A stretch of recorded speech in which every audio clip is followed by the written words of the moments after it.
My father told me to leave in the middle of Thanksgiving dinner.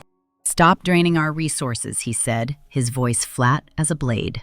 My mother nodded in agreement, and my brother simply shrugged like it was none of his concern. No one defended me, not a single person at that table.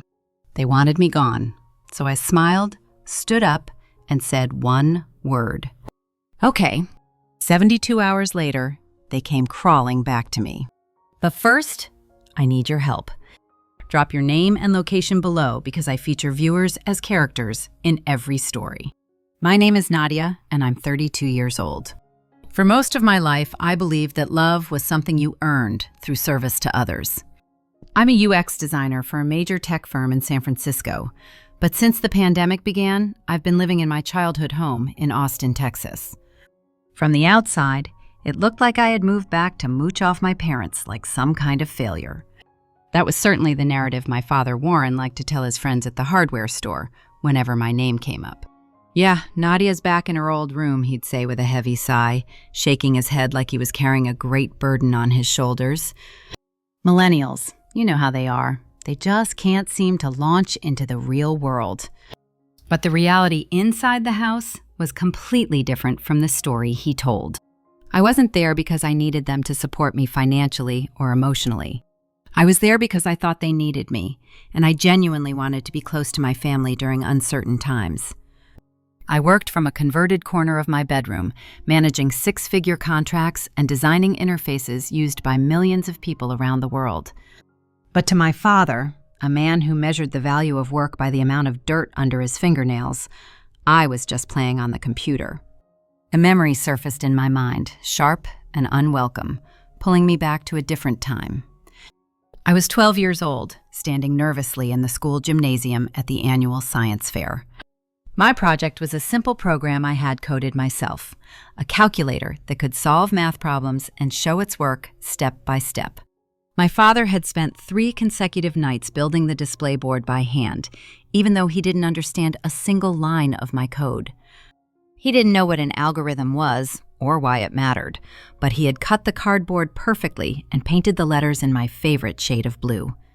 On the day of the fair, he took off work to watch me present my project to the judges.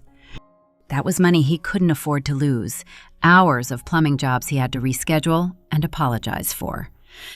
Afterward, in the parking lot as the sun was setting, he put his calloused hand on my shoulder and said something I never forgot. "I don't understand what you do, Nadia, but I'm proud of you." That was 20 years ago, and I still remember the warmth in his voice that day. What happened to that father, the one who showed up even when he didn't understand? The day everything ended started like any other Thanksgiving in our household. Chaotic, loud, and endlessly demanding of my time and attention. I had been in back-to-back emergency meetings since 6 in the morning, barely taking a breath between calls.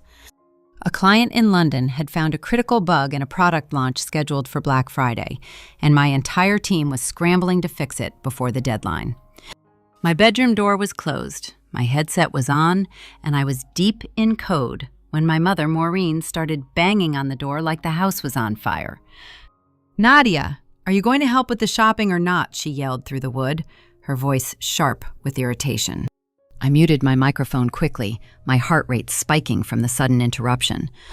"Mom, I'm working right now, and I told you earlier that I have a crisis to deal with." "Always a crisis with you," she muttered, loud enough for me to hear through the door. Some of us actually care about this family instead of hiding in our rooms all day. "Mom, this is real, and it's serious, and the client could lose thousands of dollars if we don't fix this by noon." "Thousands? Your father loses thousands every time his back gives out, and you don't see him complaining about it. That's not the same thing at all, and you know it." "It's exactly the same thing, Nadia, except your father actually gets his hands dirty when he works."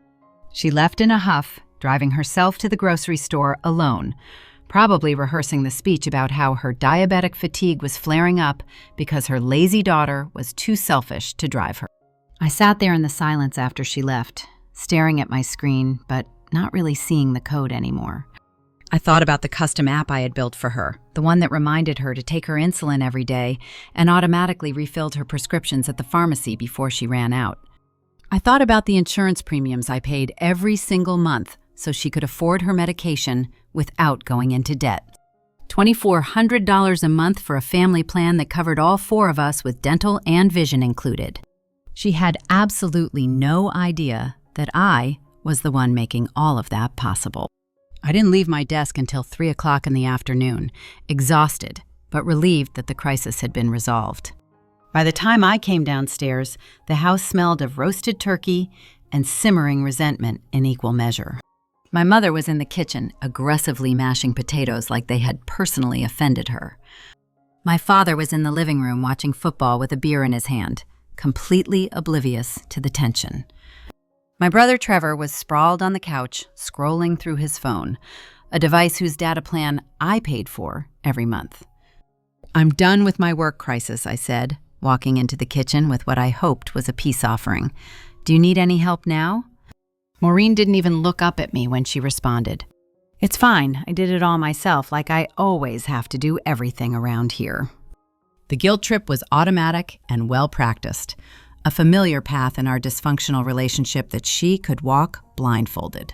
"Mom, I'm genuinely sorry for not being available earlier, but if I didn't fix that bug, the client would have lost thousands." "Must be nice," she said, wiping her hands on a towel with more force than necessary.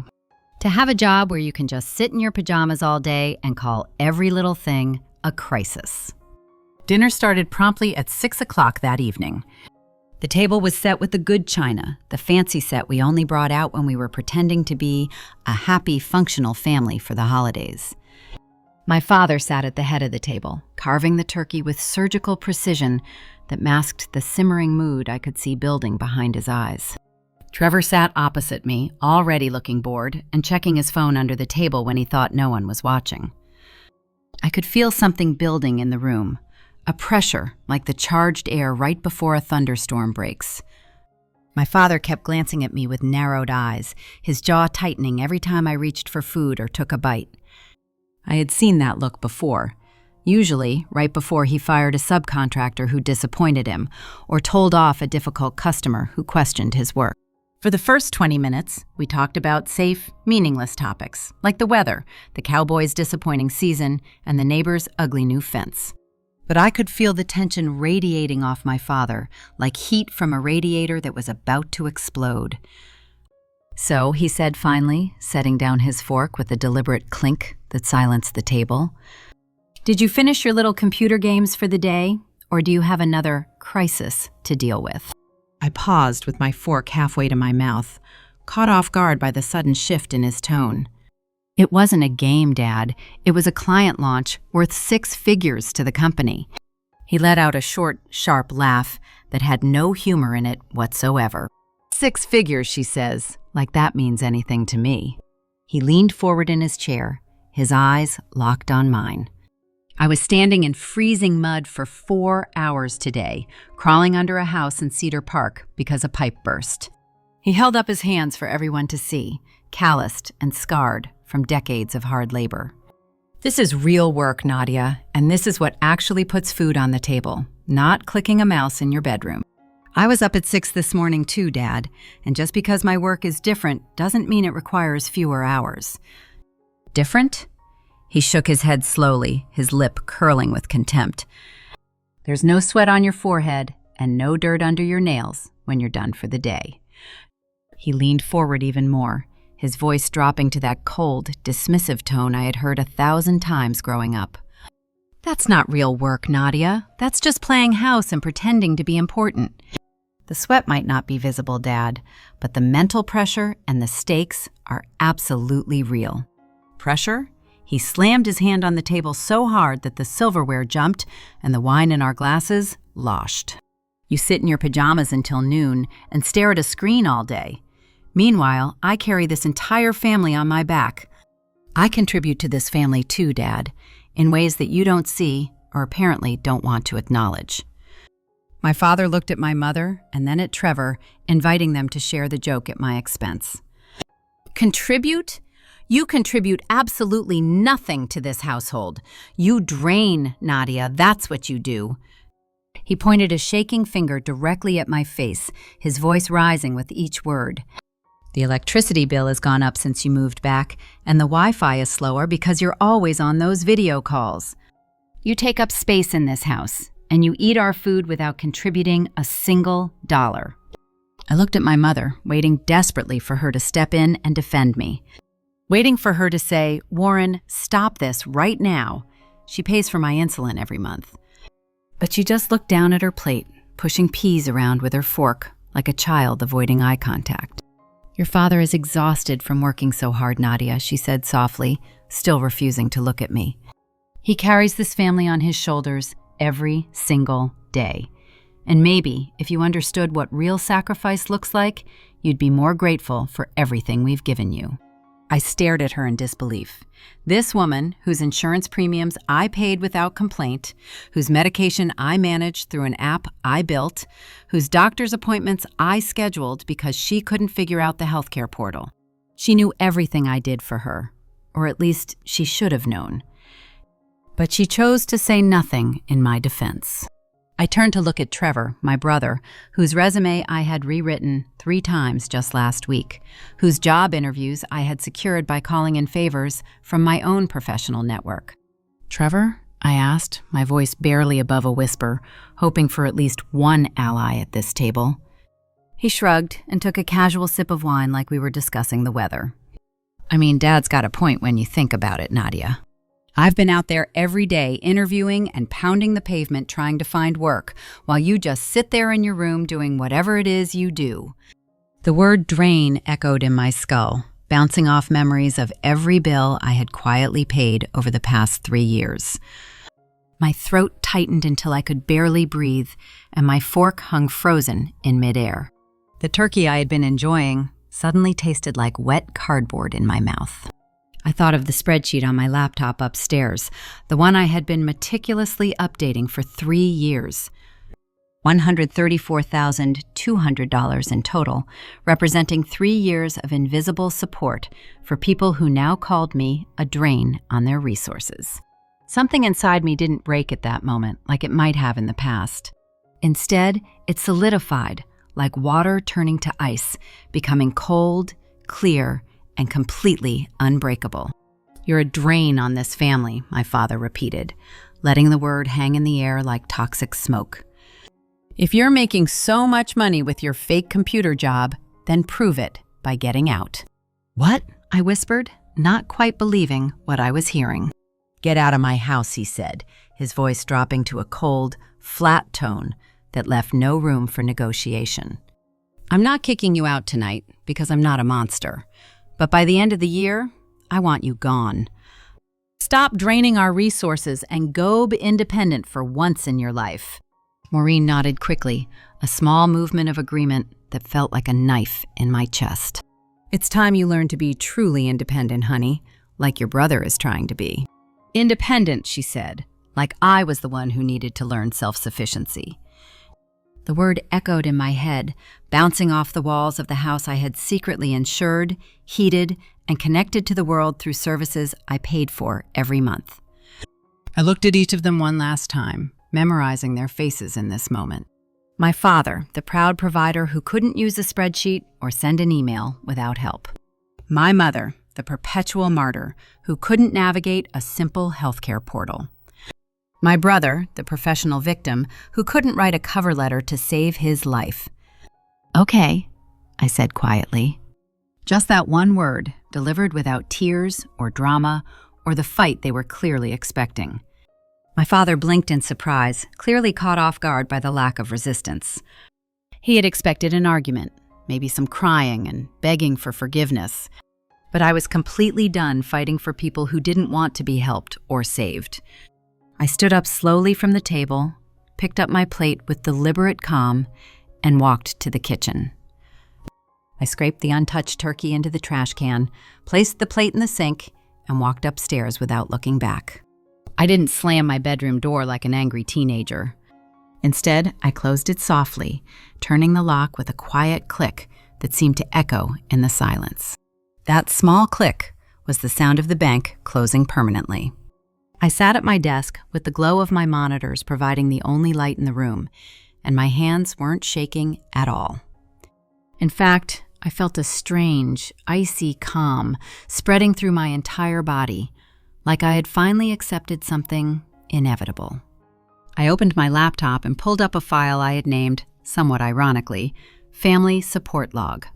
I had started it 3 years ago, notas leverage, or evidence, but simply to keep track of my personal finances. I scrolled to the top of the document and saw the heading for 2021, the year I moved back into my childhood home. My father had said family doesn't pay rent when I offered to contribute to the household. So I had responded by saying, then let me handle the tech and the bills as my way of helping out. He had laughed dismissively at my offer and said, sure, handle the Netflix password. That's about all you're qualified for. He had absolutely no idea what he was agreeing to or what I was capable of providing.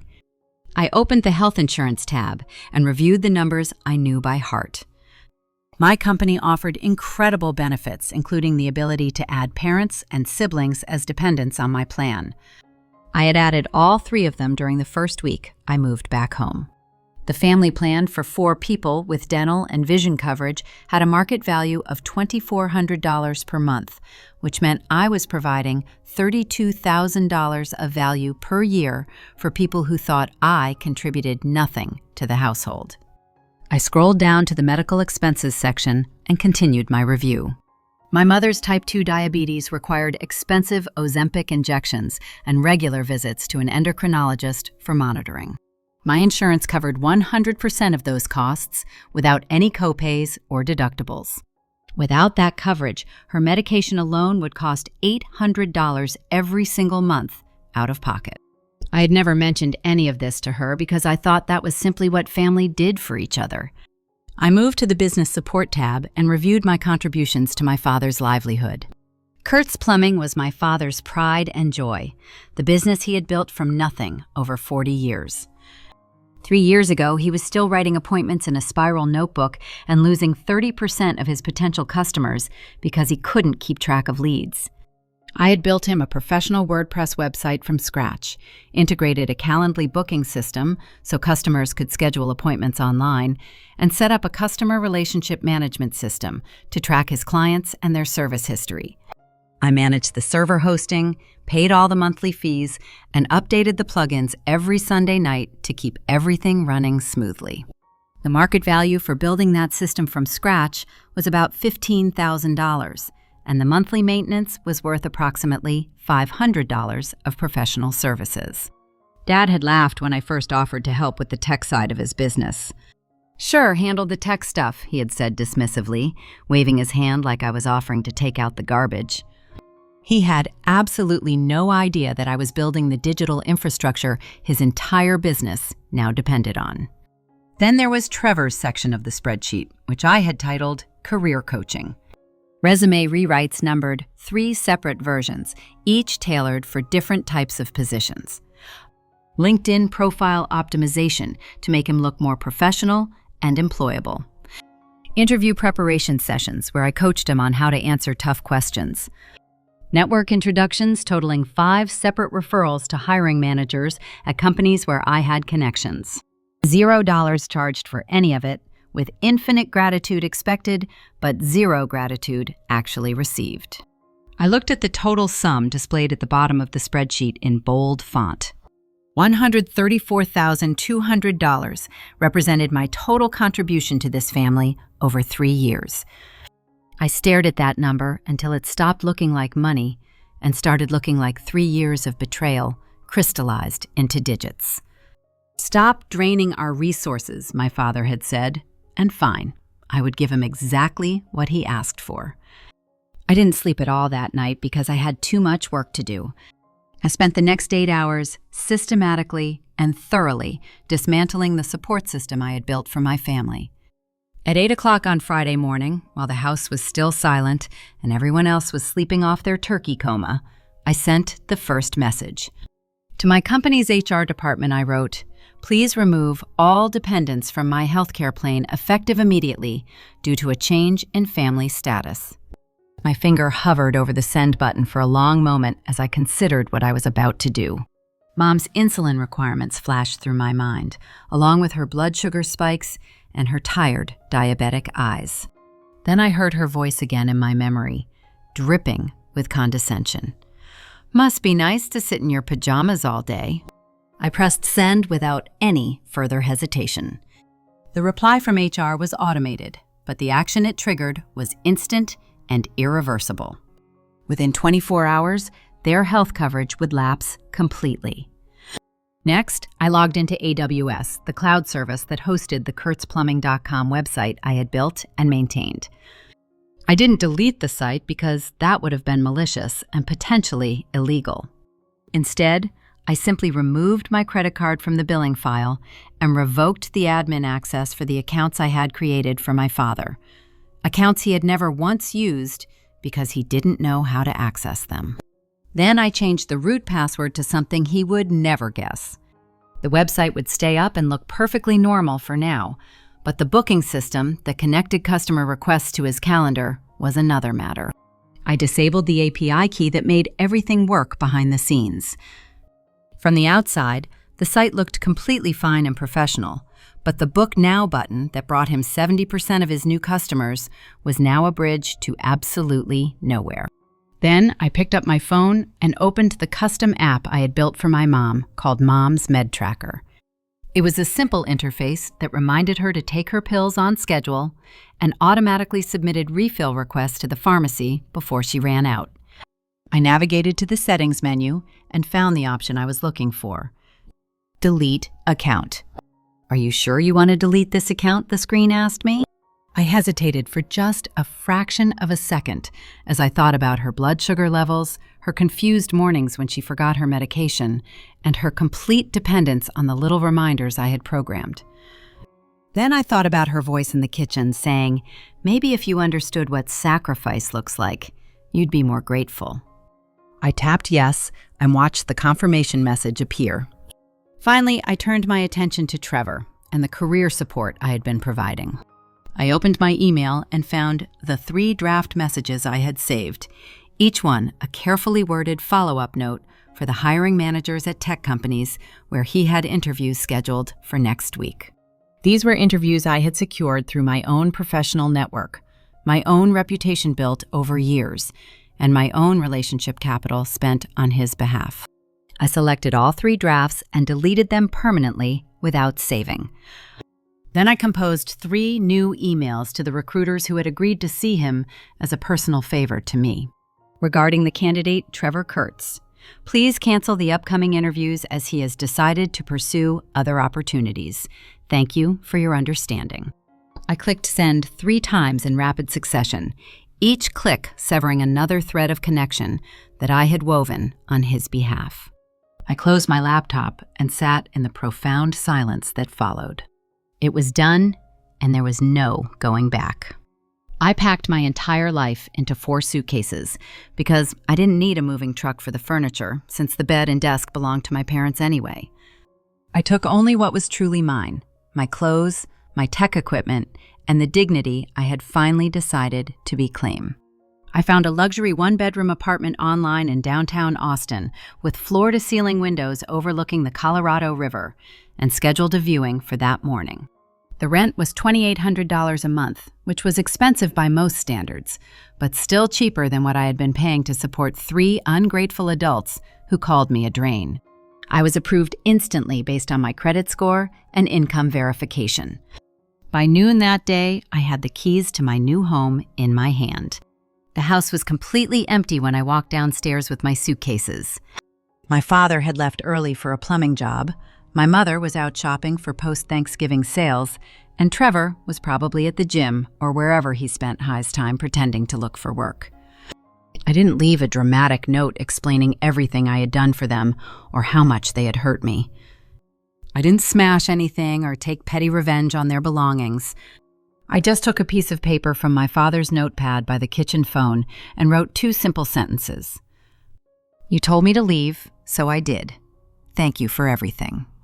I left the house key on the kitchen counter right next to the coffee maker I had bought them for Christmas 2 years ago. I walked out the front door for the last time, and the cold November air hit my face like a wake-up call. The sensation didn't feel like loss or sadness at all. It felt like the first deep breath I had taken in 3 years, filling my lungs with freedom. I got into my car and drove away, watching the house where I grew up disappear in my rearview mirror.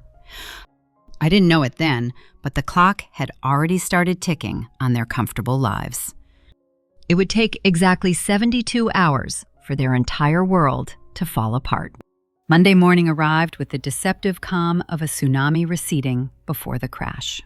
I was settling into my new apartment, arranging my monitors on a sleek glass desk that overlooked the Colorado River and the Austin skyline. My phone was on silent and face down on the coffee table because I knew exactly what kind of calls were coming. I made myself an oat milk latte and settled into my new ergonomic chair to watch the sunrise through those beautiful floor-to-ceiling windows. For the first time in 3 years, my morning was completely quiet and peaceful. No one was banging on my door demanding attention, and no guilt trips arrived before 9 in the morning. Just me, my excellent coffee, and the orange glow of Austin waking up to a new day. The first crack in their world appeared at Kurt's Plumbing shortly after the business day began. I knew this because I still had the Google Analytics app on my phone, and I could see the traffic drop to 0 on the booking page. At 9:15 in the morning, Mrs. Johnson, my father's most loyal customer for over 15 years, tried to book her annual boiler check through the website. She clicked the Book Now button and waited for the scheduling interface to appear. Nothing happened. So she clicked again, harder this time, as if that would help. Error 404, Gateway Timeout, appeared on her screen instead of the familiar booking form. She picked up her phone and called the office number, which forwarded directly to my father's cell phone. I can picture the scene perfectly because I knew exactly how he would handle it. He probably answered with his usual gruff charm. "Kurt's Plumbing, Warren speaking. How can I help you today?" "Warren, your website is broken, and I can't book my appointment," Mrs. Johnson would have said with concern. "What are you talking about? The website is fine. My daughter handles all of that technical stuff." Well, it's definitely not fine, because it says access denied when I try to book anything. Hold on a second. Let me check what's going on. I can see him now, squinting at his phone screen with those reading glasses he refuses to admit he needs, typing the password from the sticky note he kept in his wallet for emergencies. Incorrect password would have appeared on the screen in red letters. He would have tried again, slower and more carefully this time, convinced he must have made a typo. Account suspended, contact administrator would have been the response. But there was no administrator to contact anymore, because the administrator was sitting 5 miles away in a luxury apartment, sipping an oat milk latte, watching the sunrise over the Colorado River. My phone lit up with an incoming call notification. "Dad calling" appeared on the screen. I watched it ring 4 times and then go silent. He called again immediately, the screen glowing persistently with his name. I let it ring until voicemail picked up again. But the website problem was just the beginning of his very bad week. 2 hours later, my mother walked into the CVS pharmacy expecting her usual $0 copay on her diabetes medication. I wasn't there to see her face at the counter, but I know exactly how that conversation went because I had witnessed similar interactions dozens of times. She would have walked up to the pharmacy counter with her usual entitled demeanor, expecting David the pharmacist to hand over her bag of medication without any complications. She would have presented her insurance card and ID, probably complaining about the wait time to anyone who would listen. But this time, David didn't reach for her prescription bag. Instead, he typed something into his computer, frowned at the screen, and typed it again to make sure. "Mrs. Kurtz," he would have said carefully, "I'm showing that your insurance has been declined." My mother would have laughed nervously at what she assumed was a simple mistake. "That's completely impossible because we have excellent coverage through my daughter's job. According to our system, the policy was terminated yesterday," David would have replied professionally. "Without active insurance, the total for your insulin and continuous glucose sensors comes to $823. I imagine the heavy silence that followed that statement. $823 was more than my father made in 3 days of crawling under houses and fixing pipes. My phone lit up at 1 o'clock in the afternoon with another incoming call. Mom calling appeared on the screen. I let it go to voicemail while I enjoyed a glass of wine in my peaceful, silent apartment. I listened to the message later that evening, curious about her reaction. "Nadia, there's been some kind of mistake at the pharmacy and they're demanding money. Pick up the phone right now."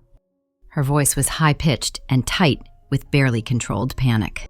But I noticed she wasn't concerned about me or wondering if I was okay after leaving so suddenly. Her only concern was for her wallet and the unexpected expense. I deleted the message and poured myself another glass of wine. Tuesday morning brought the third and final strike against my ungrateful family. Trevor put on the expensive suit I had bought him for his birthday last year and drove to the tech campus in North Austin for what he thought was a sure thing. I had secured that interview through a friend in HR, calling in a personal favor that took me months to build up. Trevor probably walked into that gleaming office building with his usual arrogant swagger, convinced the job was already in the bag because his sister knew important people. He checked in at the reception desk, straightened his tie in the lobby mirror, and waited confidently for someone to call his name. That's when reality hit him like a truck. "I'm so sorry, Mr. Kurtz," the receptionist said, looking at her computer screen with obvious confusion, "but your interview was canceled yesterday afternoon." "What do you mean, canceled?" he would have demanded.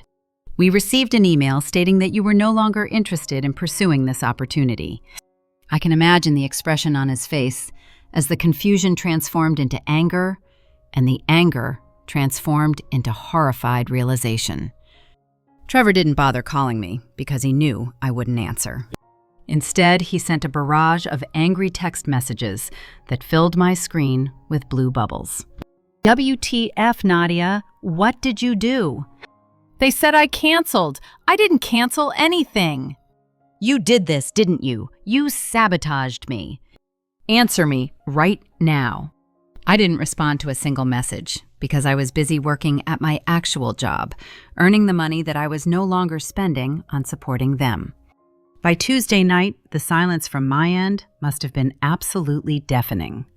They were sitting in that house together, the house that was slowly becoming a prison of their own making. The internet was probably still working because I had paid that bill through the end of the current billing cycle. But the atmosphere must have been shifting dramatically as reality set in. They were finally realizing, perhaps for the first time in their lives, that the drain they had complained about was actually the plug keeping all the water in their comfortable bathtub. On Wednesday night, they finally found me. I hadn't given them my new address, but Austin is a relatively small town, and my father can be surprisingly persuasive when he wants information from moving companies. I was eating a simple pasta dinner, enjoying the spectacular view of the city lights through my floor-to-ceiling windows, when the building's buzzer rang. My building has a high-quality video intercom system installed at the main entrance. I walked over and looked at the small screen to see who was disturbing my peaceful evening. There they were, all three of them, standing in the cold November night. My father looked furious, with his face flushed red, and his breath was visible in the frigid air. My mother looked pale and frightened, clutching her purse against her chest like it was some kind of protective shield. Trevor stood behind them looking like he wanted to punch through the reinforced glass door, his jaw clenched tight with barely contained rage. Their faces were distorted by the wide-angle security camera lens, stretched and exaggerated like reflections in funhouse mirrors. I pressed the talk button and spoke calmly into the intercom. "Good evening. Can I help you with something?" "Open this door right now, Nadia," my father shouted, jabbing his finger aggressively at the camera lens. "What the hell did you do to us? The website is completely down, and I lost 3 jobs today because customers couldn't book appointments."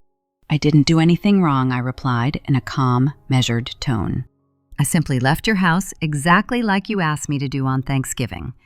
"You sabotaged our entire family," Trevor yelled from behind my parents, pushing his way toward the camera.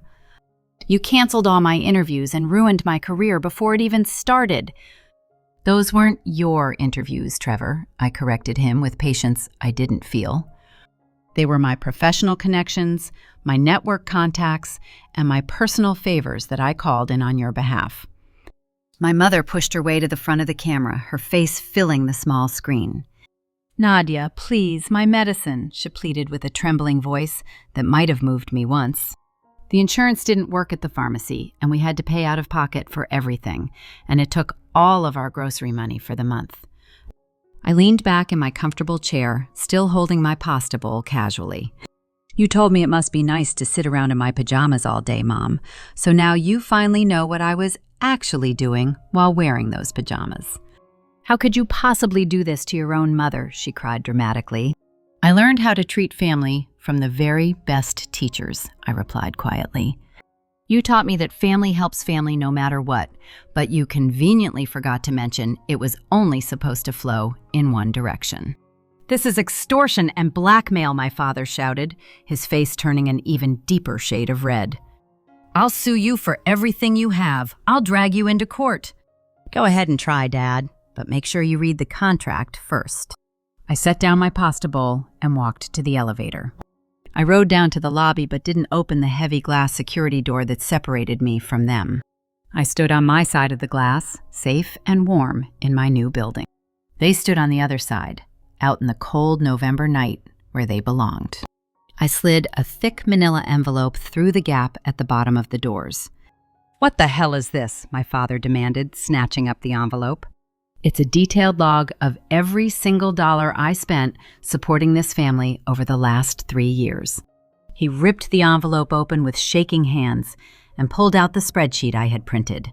I watched his eyes scan the columns of numbers, watched the color slowly drain from his face as the figures added up. Health insurance premiums totaling thousands of dollars. Website hosting, development, and ongoing maintenance costs. Administrative hours billed at my professional freelance rate. Medical copays, prescription management, and pharmacy coordination. Cell phone data plans and streaming service subscriptions. Total $134,200, I read aloud so there could be no misunderstanding. My mother actually gasped and put her hand over her mouth in shock. "That's not possible," she whispered. "There's no way." "It's not only possible, it's documented. With receipts," I replied. "You told me I was draining your resources because I used some electricity and ate dinner with you. But the truth is, I was quietly injecting over $4,000 a month into your household economy. I've stopped draining you now, Dad, just like you asked, so you have all of your precious resources back. And I finally have mine." My father stared at the paper in his hands, and I couldn't tell if the shaking was from rage or from shock. "You ungrateful, selfish," Hess stammered, unable to finish the sentence. "I'm not ungrateful," I cut him off firmly. "I'm just finished subsidizing people who don't appreciate anything I do." "Turn the website back on right now," he demanded, trying to regain some semblance of control over the situation. "Or what exactly will you do about it?" "I'll sue you for destruction of property," he threatened. "You destroyed my business and I'll make you pay for it in court." I almost smiled at the desperation in his voice. "Go ahead and call a lawyer, Dad, but make sure you show him the service agreement first." "What service agreement? What are you talking about? There was no contract." "There is always a contract," I said calmly. "The one you signed in 2021 when I built the website. The one that clearly states my services were voluntary and could be terminated at any time without notice." He looked completely blank because he didn't remember signing anything. He never bothered to re-add documents before signing them. "Goodbye," I said simply. I turned my back on all 3 of them and walked toward the elevator. I could hear my mother crying and my father shouting through the heavy glass doors, but the soundproofing muffled their voices until they were just meaningless white noise. I went back upstairs to my beautiful apartment, sat down at my table, and finished my pasta dinner. The food had gone cold while I was dealing with them, but somehow it tasted like victory anyway. The fallout from my departure happened faster than even I had anticipated. Within a single week, the Kurtz plumbing crisis had escalated from a minor headache to a full-blown business disaster. Without the functional website I had built and maintained, new customers simply couldn't find my father's business online. Existing customers who tried to book appointments through the website got frustrated by the error messages and took their business to competitors instead. But the real damage came from the reputation collapse. People started leaving negative reviews on Google, dragging down the rating he had spent 30 years building. Website has been down for days, and phone goes straight to voicemail. "Is this company even still in business?" wrote one disappointed customer. "Completely unprofessional service. I can't book an appointment through their system anymore," wrote another. "Used to be the most reliable plumber in Austin, but now the whole operation seems chaotic and disorganized," wrote a third. My father's carefully cultivated 4.8-star rating plummeted to 3.2 stars in just 10 days. He tried desperately to hire a local IT firm to fix the website problems I had created. I heard through mutual acquaintances that they quoted him $8,000 to rebuild from scratch what I had originally done for free, plus a monthly retainer for ongoing maintenance. He didn't have that kind of money available, especially not with my mother's new medical expenses draining their savings. They had been forced to sign up for COBRA insurance to maintain any kind of health coverage after I removed them from my plan. The premium for continuing coverage was $1,200 every single month. Plus, they now had a high deductible to meet before insurance covered anything. Their savings account, which they had protected so fiercely from my supposed drain, was now actually draining away in real time to cover the costs I used to handle invisibly. And what about Trevor, my ambitious brother who was supposedly pounding the pavement? Without my coaching sessions and my professional network connections, he was just another unemployed guy with a mediocre resume and a bad attitude during interviews. He applied to 5 different positions that week and received 0 callbacks from any of them. He ended up taking a minimum wage shift at a fast food restaurant just to pay his cell phone bill, the same bill I used to cover without complaint. But my father wasn't ready to accept defeat or admit he had been wrong about anything. He was a man of tremendous pride, and that pride had been deeply wounded by my departure. So he did exactly what he had threatened to do at my apartment building. He hired a lawyer named Marcus Gill, a strip mall attorney who specialized in personal injury cases and loud television commercials. I received the official letter on a Tuesday morning, delivered by certified mail to my new address. "Cease and desist and demand for damages" was printed in bold letters across the top of the legal document. The letter claimed I had maliciously destroyed business assets and caused intentional infliction of emotional distress on my family.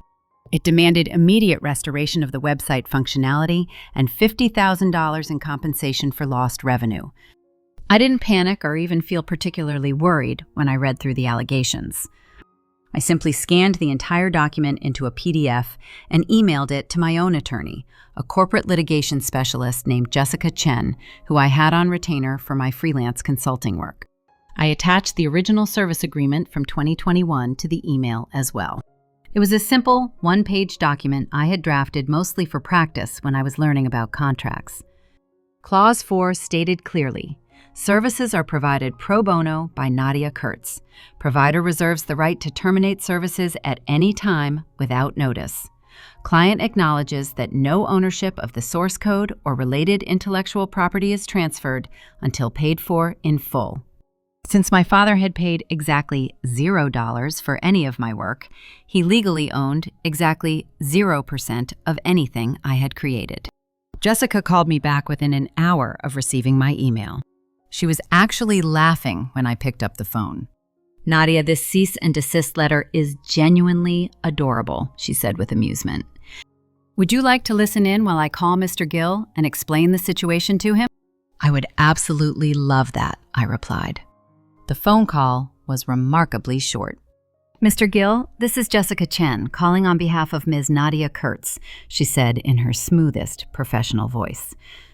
"I assume your client failed to provide you with the original service agreement when he retained your services." Service agreement? Marcus Gill sounded confused and slightly worried. Mr. Kurtz assured me there was no formal contract because it was a family favor arrangement. There is always a contract when professional services are provided, Mr. Gill, Jessica said coolly. I'm sending the relevant document to your email right now, and I'd like to direct your attention specifically to Clause 4. There was a long pause on the line, followed by the sound of an email notification pinging. Then more silence, as he presumably read through the agreement. Ah, Marcus said finally, I see what you mean.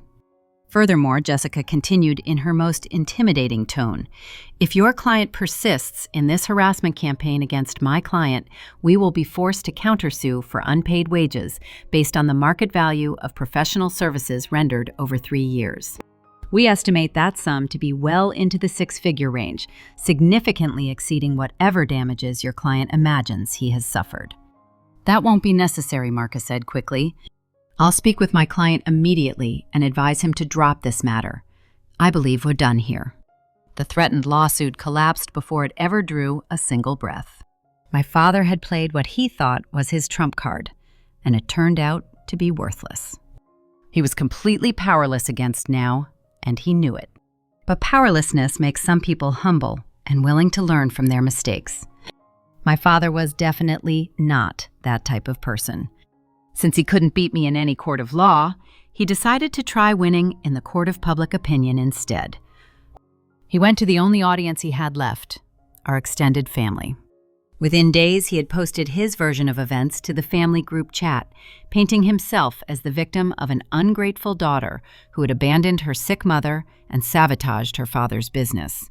Nadia left us with nothing, he wrote dramatically. She canceled her mother's health insurance out of spite and destroyed the website I spent 30 years building. She's always been selfish, but I never thought my own daughter would try to ruin her family like this. The initial response from our relatives was predictably supportive of my parents. Aunts and uncles who only knew my father's version of events sent messages expressing their shock and disappointment in me. Cousins I hadn't spoken to in years suddenly had strong opinions about my character. But then, something unexpected happened. My phone rang on a Thursday evening, and the caller ID showed a name I hadn't seen in over a decade. Aunt Ruth, my mother's older sister. I almost didn't answer because I assumed she was calling to lecture me about family loyalty. But something made me pick up anyway. Nadia, I saw what your father posted in the family chat, Ruth said without any preamble. I need to ask you something important, and I need you to tell me the truth. What do you want to know? I asked cautiously. Did you really abandon your mother when she was sick? Did you really destroy your father's business out of spite? No, Aunt Ruth, that's not what happened at all. I took a deep breath and decided to tell her everything. I was paying for Mom's health insurance for 3 years, and I built and maintained Dad's website for free. They called me a drain on Thanksgiving and told me to get out, so I stopped providing services they never appreciated or acknowledged. There was a long silence on the other end of the phone. I believe you, Ruth said finally. You do? I was genuinely surprised by her response. I believe you because the exact same thing happened to me 20 years ago. Her voice carried the weight of old pain that had never fully healed. I helped your grandparents for years, paid their bills, managed their doctor's appointments, handled everything. Then one Christmas, your grandfather told me I was a burden on the family and asked me to leave. I walked away and never looked back, and they never forgave me for it. I never had documented proof of what I contributed like you apparently do, so I just had to live with everyone thinking I was the villain. I felt tears forming in my eyes for the first time since Thanksgiving. Ruth, I had no idea that happened to you. Nobody knows because your father controlled the narrative after I left. But Nadia, I've seen enough of this family's patterns to recognize the truth when I hear it. Would you be willing to share your documentation with me? I sent her the spreadsheet that some night, and 2 days later, Ruth posted her own message to the family group chat. I've seen Nadia's receipts and financial records, she wrote. Over 3 years, she contributed $134,000 to support Warren, Maureen, and Trevor. She paid for health insurance, built and maintained the plumbing business website, and provided career coaching. In return, she was called a drain and told to leave on Thanksgiving. Warren is not the victim in this situation, and neither is Maureen. I know this because the same thing happened to me 20 years ago with this family. The Kurtz family has a pattern of using people until they're empty and then discarding them. And it's time that pattern was exposed. The family group chat went completely silent for 30 minutes after Ruth posted her message. Then the tide began to turn. Relatives who had initially condemned me started sending private messages apologizing for jumping to conclusions. My father posted several angry responses defending himself, but each one sounded more desperate than the last. "Ruth is lying. She's always been jealous of our family," he wrote. "Nadia manipulated those numbers to make herself look good," he added. But nobody believed him anymore. The truth had finally come out, and there was no taking it back. 3 months have passed since that Thanksgiving dinner. I'm sitting in my apartment now, watching the morning sun rise over the Colorado River through my beautiful floor-to-ceiling windows. The coffee in my hands is warm, and the silence around me is peaceful rather than oppressive. My father still calls once a week, though the tone of his voicemails has changed over time. The early messages were filled with rage and threats, but now they sound more like confusion and something that might be regret. I don't answer his calls, and I don't plan to start. My mother's voicemails have piled up in my inbox, a collection of pleas and guilt trips that I've stopped listening to entirely. "Nadia, please, we need to talk about this," she says in her messages. "I'm your mother, and I love you. Please, just call me back." I haven't responded to any of them.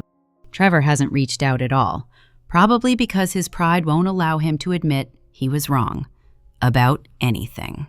That's fine with me, because I haven't anything left to say to him either. Last week, Aunt Ruth sent me a photograph that told me everything I needed to know about how my father's life was going. The image showed his work truck parked in the driveway with a handwritten "for sale" sign taped to the window. Kurtz Plumbing is closing after 30 years in business, a victim of its own owner's arrogance and inability to adapt. Ruth's message accompanying the photo simply said, "Karma," with a shrugging emoji. I looked at that photograph for a long time, waiting to feel satisfaction or vindication, or maybe even guilt. But all I felt was a quiet sense of peace and closure. I did everything I could for that family for 3 years, and they threw it back in my face. I'm done feeling responsible for people who refuse to take responsibility for themselves.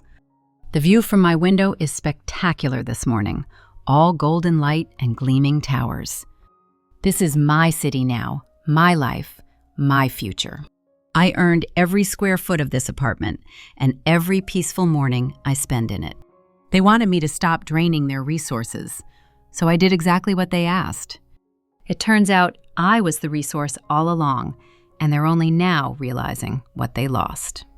If you were in my situation, at what point would you have stopped helping? Would you have shown them the spreadsheet from the beginning and demanded acknowledgement for your contributions? Or would you have done exactly what I did and waited until they pushed you away to reveal the truth?